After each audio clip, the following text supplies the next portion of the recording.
अस्सलाम वालेकुम दोस्तों, मेरा नाम है नईम शहज़ाद और आप देख रहे हैं नईम टेक्निकल टीवी। दोस्तों आज की वीडियो में हम इन्वर्टर कंप्रेसर के इनसाइड का व्यू करेंगे, यानी इसका अंदर से मुशाहिदा करेंगे। उसमें क्या क्या पार्ट्स लगे होते हैं, उनका काम क्या होता है, वो किस तरीके से काम कर रहे होते हैं, यानी उनका वर्किंग प्रिंसिपल क्या होता है। ठीक है, उसमें ऑयल कहाँ पे होता है, उसमें ऑयल का किरदार क्या होता है, ऑयल क्यों डालना ज़रूरी है, ऑयल इसके पंप तक पहुंचता कैसे, कैसे उठ के ऊपर तक आता है, क्या इसमें कोई स्पेशल किस्म के अंदर को मोटर या पंप लगा होता है जिसको ऑयल सप्लाई कर रहा है। यानी ये वो पॉइंट्स हैं जो शाज़ो नाज़र ही टेक्नीशियंस को पता होते हैं। ठीक है, इसके अलावा हम इसी वीडियो में ये भी जानेंगे कि कंप्रेसर स्ट्रक क्यों होता है, स्ट्रक से मुराद जाम क्यों होता है, सीज क्यों मार जाता है, किस वजह से कंप्रेसर जो है वो मतलब अचानक से चलना बंद हो जाता है। ये हैं वो तमाम तर डिटेल जो हम इंशाअल्लाह इस वीडियो में जानेंगे। वीडियो में मज़ीद पढ़ने से पहले आप लोगों से एक छोटी सी रिक्वेस्ट है कि अगर आप हमारे चैनल के ऊपर न्यू आए हैं तो नईम टेक्निकल टीवी को सब्सक्राइब कर लें, बेल आइकन को प्रेस कर लें ताकि इस तरह की मज़ीद इन्फॉर्मेशन वाली वीडियो सबसे पहले आप तक पहुंचती रहें। इसके अलावा एक नहायत ही मुअद्दबाना रिक्वेस्ट है कि हमारी जो वीडियोज़ में व्हाट्सएप नंबर दिया जाता है ये सिर्फ़ और सिर्फ कराची के कस्टमर्स के लिए है जो अपने एसी और रेफ्रिजरेटर का काम हमसे करवाना चाहते हो तो वो हमसे कांटेक्ट कर सकते हैं।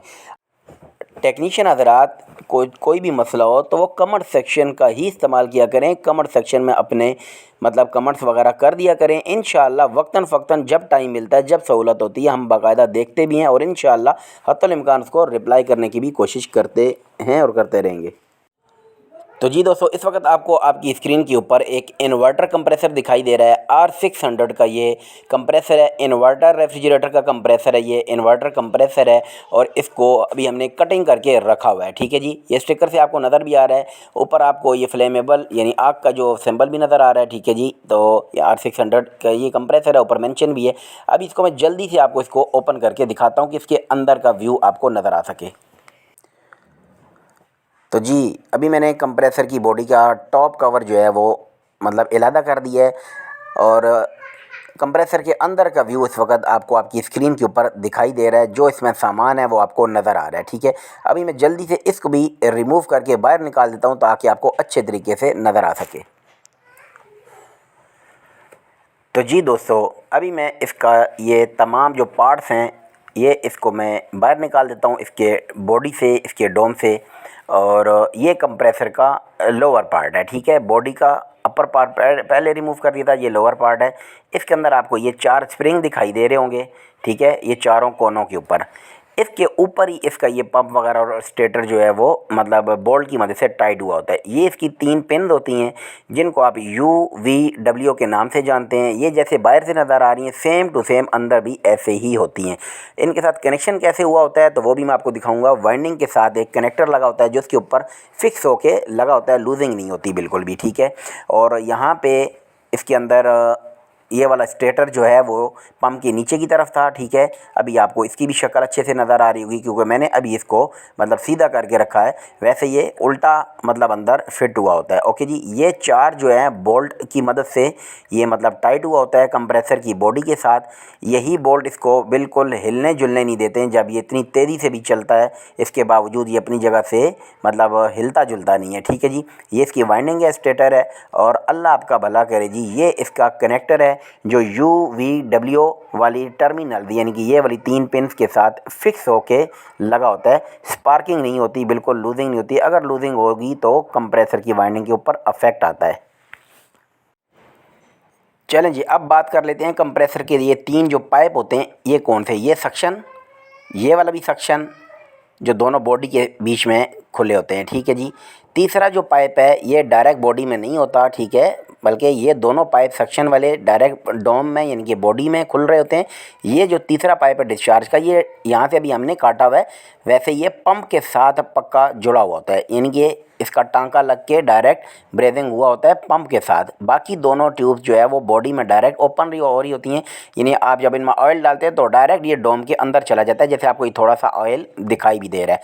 डिस्चार्ज जो है वो डायरेक्ट बॉडी में ओपन नहीं हो रही होती बल्कि वो पंप के साथ कनेक्टेड होती है, अटैच होती है और दोनों सेक्शन के पाइप डायरेक्ट बॉडी में ओपन हो रहे होते हैं। ठीक है, यानी आप यहाँ से ऑयल डालेंगे वो भी बॉडी में जाएगा, कचरा डाल दें, कुछ भी डाल दें, पानी डालें, डायरेक्ट बॉडी में जाएगा। ठीक है, अब आ जाएँ इस मतलब वाइंडिंग वाले हिस्से की और पंप वाले हिस्से की मतलब डिटेल जान लेते हैं, ठीक है जी।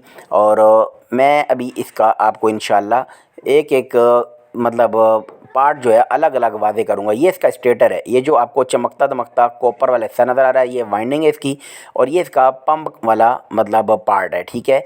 ये इसके अंदर जो पिस्टन है ये कैसे काम करता है, कैसे ये स्टक होता है, ऑयल इसमें कैसे आता है, कैसे ये वर्किंग करता है, इंशाल्लाह हर चीज़ आपको अभी मैं डिटेल के साथ बताने और समझाने की कोशिश करूँगा। इंशाल्लाह आपको बहुत कुछ डिटेल आज की वीडियो से मिलने जा रही है। अभी मैं इन दोनों को भी डिसमेंटलिंग कर देता हूँ, अलग कर देता हूँ। ये आपका मतलब स्टेटर, आपकी वाइंडिंग जो कंप्रेसर की वो अलग कर दी है मैंने, ठीक है जी। ये जो वाइंडिंग, ये जो कॉपर की वायर है लिपटी हुई, ठीक है, चमकती हुई, तो ये आपका स्टेटर कहलाता है, ठीक है। ये आपका UVW, यानी कि आम कंप्रेसर में ये कॉमन रनिंग स्टार्टिंग होता है और इसमें UVW, ठीक है। इसको आप सिर्फ और सिर्फ इन्वर्टर वाले को क्लेम मीटर के ऊपर टेस्ट करेंगे, इसका UVW और इसका ग्राउंड वगैरह सारा कुछ। अगर इसको आप सीरीज़ टेस्ट लैम्प की मदद से चेक करने की कोशिश करेंगे तो ये मतलब ख़राब हो जाएगा, जल जाएगा, ठीक है। तो ये इन्वर्टर कंप्रेसर है, लिहाजा इसको क्लेम मीटर के साथ ही आपने टेस्ट करना होता है, ओके। UVW मतलब इसकी आपने किलोमीटर से ही चेक करनी है। इसके अंदर ये मैग्नेट है, ठीक है जी।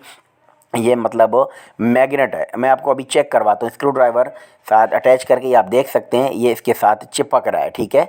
यानी आम कंप्रेसर में ये लोहे का होता है ये एरिया, जबकि इसमें ये मैग्नेट है। इसी तरह एक और मतलब इम्पोर्टेंट बात अभी आपको मैं दिखाऊंगा कि इसका ये जो रूटर है इन्वर्टर वाले का, तो ये भी किसका है, ये भी मैग्नेट का है। आम जो सादा कंप्रेसर होता है उसका रूटर लोहे का होता है, जबकि ये वाला जो है इन्वर्टर कंप्रेसर है और इसका रूटर जो है वो भी मैग्नेट का है। ये आप देख सकते हैं स्क्रू ड्राइवर चिपक रहा है। हो सकता है इस स्क्रू ड्राइवर की मदद से आपको इतना अच्छा समझ ना आ रहा हो, तो मैं क्या काम करता हूँ, मैं लोहे का एक बोल्ट जो है वो इसके साथ अभी अटैच करके दिखाता हूँ, आपको क्लियर पता चल जाएगा कि वाकई ये मैग्नेट है। ये आप देख सकते हैं, यू कैन सी क्लियरली कि ये इसके साथ चिपक रहा है, विच मीन्स कि ये आपका स्टेटर जो है ये मैग्नेट का है, ठीक है जी। ये हो गया आपका इन्वर्टर का रूटर जो कि मैग्नेट का होता है। तो जी अब बात कर लेते हैं इसके पंप के काम करने की। तो ये कैसे काम करता है, ये जो रूटर है जब इसकी वाइंडिंग में मैग्नेट पैदा होता है तो उसकी बदौलत इसका रूटर जो है वो तेज़ी से मतलब सर्कल अपने मतलब घूमता है, ठीक है जी। यानी गोल घूमने लग जाता है तेज़ी के साथ, ठीक है।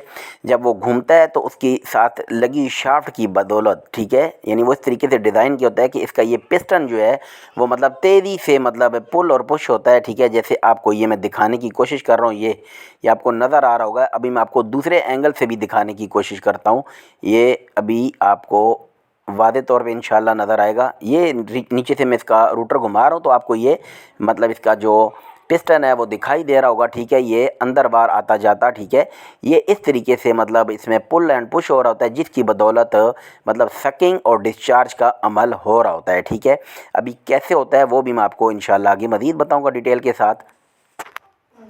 अभी अगर इसकी बात की जाए ये वाइंडिंग की, तो ये UVW जब इसमें सप्लाई आप देते हैं तो इसमें पूरे में मैग्नेटिक यानी कि पावर पैदा होती है, और यहाँ पे इसकी अंदर लगा हुआ ये रूटर मतलब घूमने लग जाता है, ओके जी।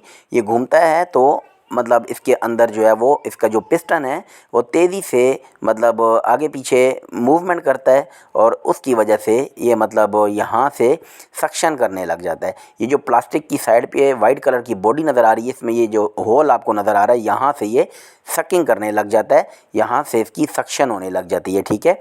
पूरे के पूरे कंप्रेसर की बॉडी के अंदर जो भी होता है, यानी कि जो मतलब गैस होती है रेफ्रिजरेंट, वो सक हो रही होती है, ठीक है। तो यहाँ इस होल से यानी कि ऊपर सक होने लग जाती है ऑटोमेटिकली, इसके रूटर के घूमने की वजह से ये तेज़ी से घूमता है, ठीक है। और इसकी वजह से यहाँ से सकिंग हो रही है, हत्ता कि अब ये मेरे अंगूठे को भी सक कर रहा है, ठीक है। और इसी तरह यहाँ से जब सक्शन होती है, और जो दूसरा इसका पाइप है जो अभी मैं आपको ऊपर दिखाऊंगा, जो स्प्रिंग की शक्ल में से मतलब राउंड होता हुआ मतलब आगे डिस्चार्ज के पाइप के साथ लगा होता है, वहाँ से मतलब प्रेशर रिलीज़ होने लग जाता है, यानी कि डिस्चार्ज होने लग जाता है, सॉरी प्रेशर प्रोड्यूस होने लग जाता है, ठीक है। यहाँ से सक होता है प्रेशर और दूसरे हिस्से से दूसरे सिरे से डिस्चार्ज होता है, ठीक है जी। तो आई होप कि यहाँ तक आपको इंशाल्लाह अच्छे से वजाहत होगी कि कैसे इसका रूटर घूमता है और मतलब कैसे इसकी सकिंग होती है, कैसे इसकी डिस्चार्ज होता है प्रेशर। ठीक है जी। तो जी दोस्तों, आई होप कि इंशाल्लाह यहाँ तक आप अच्छे से समझ गए होंगे। अब बात कर लेते हैं यहाँ से ऑयल ऊपर कैसे आता है। तो यहाँ पे रोटर के शाफ्ट के निचली सतह से ऑयल ऊपर उठता है। वो कैसे उठता है वो आगे जाके बताता हूँ। यहाँ पर आता है, ठीक है, और ये रूटर जब घूमता है तो यहाँ पे ऑयल इसके अपर साइड पे आके इस पिस्टन को मतलब लुब्रिकेट कर रहा होता है, इसको तर कर रहा होता है, इसके ऊपर छिड़काव कर रहा होता है। इसके बाद सक्शन यहाँ से होती है, ठीक है, यहाँ से सक होती है और यहाँ से इसमें पिस्टन के मतलब पुल एंड पुश होने की वजह से यहाँ से डिस्चार्ज का अमल होता है और यहाँ से प्रेशर इस ट्यूब में से होता हुआ, ये जो आपको स्प्रिंग नुमा नज़र आ रहा है, ऊपर स्प्रिंग भी लिपटा हुआ है, तो यहाँ इस पाइप तक पहुँचता है। ये वही पाइप है जो हमने डिस्चार्ज वाले पाइप के साथ से कट करा है। जब रूटर इसका घूमता है तो मतलब ऑटोमेटिकली इस पंप के, इसके रूटर के घूमने की बदौलत पंप में यानी कि यहाँ से डिस्चार्ज मतलब होने लग जाता है प्रेशर, और यहाँ से ये जो इसकी बॉडी वाइट कलर की आपको नज़र आ रही है, यहाँ पे जो होल बना हुआ है, यहाँ से सक्शन का अमल होने लग जाता है। ठीक हो गया। सक्शन इसकी मतलब बॉडी में अटैच होती है, मतलब बॉडी में जो कुछ भी होता है वहाँ से इसको सक कर रही है। यही वजह है कि दोनों मतलब पाइप जो होते हैं कंप्रेसर के वो सक्शन का काम करते हैं। अगर चार भी लगा दी जाए तो चारों में से सक्शन करेगा, लेकिन डिस्चार्ज एक ही होती है। ठीक है जी। अब बात कर लेते हैं इसमें ऑयल कहाँ पे होता है। तो ऑयल होता है इस बॉडी में नीचे पैंदे की तरफ, जैसे आपको ये नज़र आ रहा है। ये थोड़ा सा क्वांटिटी है लेकिन इससे ज़्यादा होता है, और इस शाफ्ट का इसके अंदर डिप होना ज़रूरी है। यानी ऑयल की मिकदार इतनी होनी चाहिए कि ये शाफ्ट जो रूटर की है ये इसके अंदर तर हो जाए, इसके अंदर डूब जाए, डिप हो जाए। ठीक है, यही एक वाहिद तरीका है कि इसमें ऑयल ऊपर तक सप्लाई होगा, वरना तो ऑयल नीचे पड़ा हुआ है, ऊपर कैसे जाएगा? कोई अलग से कोई पंप तो नहीं लगा हुआ, बल्कि इसी रूटर की शाफ्ट में सारा कमाल है। ठीक है, यही वजह है कि ऑयल अगर कम डल जाएगा तो तब भी आपका कंप्रेसर लंबा सा नहीं चलेगा, कुछ ही दिनों में जाम हो जाएगा, स्ट्रक हो जाएगा। जब ये रूटर घूमता है तो इसके अंदर एक कमाल की चीज़ है जो शायद ही आपको इससे पहले कभी पता हो। ये आपको मैं दिखाने की कोशिश करता हूँ, ये आपको मैं फोकस करके दिखाता हूँ। आपको एक अंदर स्ट्रिप यानी कि एक पतरी नज़र आ रही होगी, ये वाली, ये इसके अंदर इस पतरी का कमाल है सारा, इस यानी स्ट्रिप का। जब ये तेज़ी से घूमता है रूटर तो जो उसके अंदर ऑयल होता है बॉडी में, चूँकि ये शाफ्ट उसके अंदर डिप हुई होती है, उसके अंदर इंसर्ट हुई होती है ऑयल में, तो ये मतलब तेज़ी से घूमने की बदौलत ये यहाँ से ऑयल उठा लेता है। यही इसका ऑयल मतलब ऊपर जाने का एक तरीका है जो शायद इससे पहले आपको पता हो। ठीक है जी, दोबारा समझ लें दोस्तों, शायद आपको कोई कन्फ्यूजन ना रह जाए, इतनी इम्पोर्टेंट वीडियो है। ये शाफ्ट के अंदर जो आपको स्ट्रिप दिखाई दे रही है, ये जो पतरी, जब ये रूटर तेज़ी से अंदर घूमता है और ये शाफ्ट चूँकि ऑयल के अंदर डिप हुई होती है, तो ये ऑटोमेटिकली यहाँ से ऑयल उठ के रूटर के ऊपर वाली साइड से, यूँ चूँकि ये आर पार शाफ्ट गई हुई है, तो वहाँ पे मतलब एज आ शावर, जैसे गाड़ी के विंड स्क्रीन के ऊपर लगे हुए वाइपर के अंदर मतलब पानी सप्लाई हो रहा होता है और ऑटोमेटिकली फिर वो मतलब वाइपर घूमते हैं और सामने का शीशा साफ़ हो जाता है। बिल्कुल वही वाला फार्मूला इधर भी आप ध्यान में रखें कि ऑयल रूटर की इस शाफ्ट में लगी हुई पतरी के बदौलत ऑटोमेटिकली नीचे पैंदे से उठ के ऊपर मतलब ट्रांसफ़र हो जाता है और वहाँ पे पिस्टन के ऊपर मतलब छिड़काव हो रहा होता है। ठीक है, शावरिंग हो रही होती है वहाँ पे, जिसकी वजह से वो वेट रहता है और इसकी वजह से वो स्टक नहीं होता। अगर ये पतरी अंदर से निकल के गिर जाए बॉडी के अंदर, या ये शाफ्ट टूट जाए, ठीक है, या फिर ऑयल की क्वांटिटी कम हो और इसके अंदर शाफ्ट डिप ना हो, तो सब ऑयल की सप्लाई रुक जाती है, पिस्टन जो है वो स्टक हो जाता है, जाम हो जाता है। यही वजह है कि आपका कंप्रेसर स्टार्ट होना बंद हो जाता है और जाम हो जाता है।